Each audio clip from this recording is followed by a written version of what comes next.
Hello from Southern Ontario, May 16th. So I've been looking into the International Monetary Fund, the IMF, for quite some time. Well, ever since they bought Sri Lanka in 2022. Really super condensed version. The Sri Lanka followed the WHO, the UN, and the WEF's edicts went broke, and the IMF came in and bailed them out. So let's look at what the IMF is, the International Monetary Fund. Formed in 1944 and implemented in essence in 1945, now has 190 member countries. It's just about everybody. There's a quota of inputs, like in money and voting power and stuff. It's a complex formula. We needn't to understand that or get into it.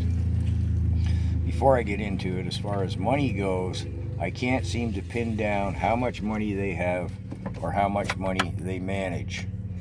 One site says they can lend any country $1 trillion at the drop of a hat. Another one says their fund is $567 billion, which doesn't seem like a lot of money given that they've been accumulating money since 1945. However, let's get into it. The original sort of mandate, I guess, is that the right word? Their charter, whatever. Make resources available to members experiencing balance of payment difficulties, prevent and assist with recovery from international crises, foster global monetary cooperation, secure financial stability, promote high employment and sustainable economic growth, and reduce poverty. And one might further go on and assume that as this was the post-war era, it would save a country from becoming a geopolitical pawn. If they needed to borrow money, who do they go to? Uncle Sam or the Russian bear? And who's the boss then, right? We can assume that that was its original intent. Let's look at where they are today.